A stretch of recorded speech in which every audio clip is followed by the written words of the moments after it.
Okay. You want me to do it?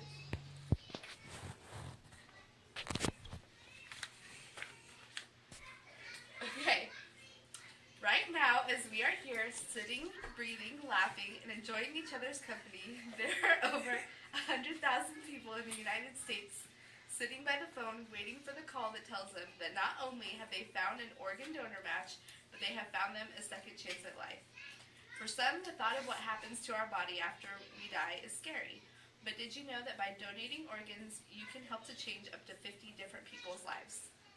Today, I'm going to talk with you about organ donation, why it is important, what can be donated, and some of the common misconceptions associated with organ donation. First, let's discuss exactly what organ donation is and what it means. Organ donation can occur while a person is alive or after they have died. But for today's discussion, we are going to focus on organ donation after death. According to donatelife.net, organ donation is the process of giving an organ or part of an organ for the purpose of transplantation into another person.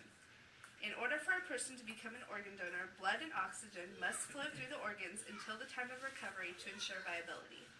This requires that a person die under circumstances that have resulted in an irreparable neurological injury, usually from massive trauma to the brain such as aneurysm, stroke, or automobile accident. Only after all efforts to save the patient's life have been exhausted, tests are performed to confirm the absence of brain or brainstem activity, and brain death has been declared, is organ donation a possibility. What organs can be donated? The heart.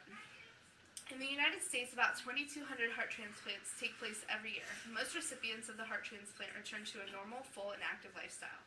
Right now, there are around 3,500 people on the transplant list waiting for a heart. Only a third of these people will get their transplant in 1 year, and almost half wait more than 2 years. Every year during this wait, 600 people die before they ever receive the heart transplant they need. The lungs. This is another long list of individuals who desperately need a lung transplant and may not get it before it is too late. Can you imagine not being able to breathe? To feel like you're running out of breath all day, every day. This is what life is like for people who are on the lung transplant list. The kidney, liver, intestines, and the pancreas can all be donated. All of these organs can save someone's life. Tissues can also be donated. By donating tissues, not only could you save their life, but you could give someone the ability to see. Blood, bones, corneas, heart valves, marrow, stem cells, skin, veins, and arteries can all be donated to help save or drastically improve a person's life. Lastly, we will discuss some common misconceptions people have about organ donation. Some people believe that if you are an organ donor, you will be unable to have an open casket funeral. This is untrue. Everyone is clothed for burial. If you decide to donate bones, metal rods are put in their place. If you are a tissue donor, a thin layer of skin is taken from the back and placed over the area of tissue donation. Because the donor is clothed and lying on their back, no one is able to tell any difference. Some people believe that people of wealth and privilege get set to the top of the organ donor list. This is also a myth. According to the Mayo Clinic's article regarding organ donation, the rich and famous aren't given priority when it comes to allocating organs. It may seem that way because of the amount of publicity generated when celebrities receive a transplant, but they are treated no different than anyone else.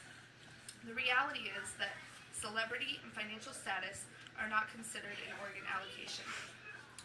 Some people also believe that their family will be charged if they are organ donors.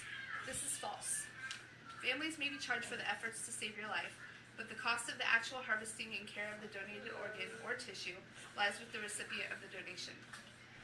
So, as you can see, there are many ways that you could help or save other people's lives. Being an organ donor is the gift of all gifts. It is the gift of life. In many ways, it is a chance for a piece of us to continue to live on in the hearts of others.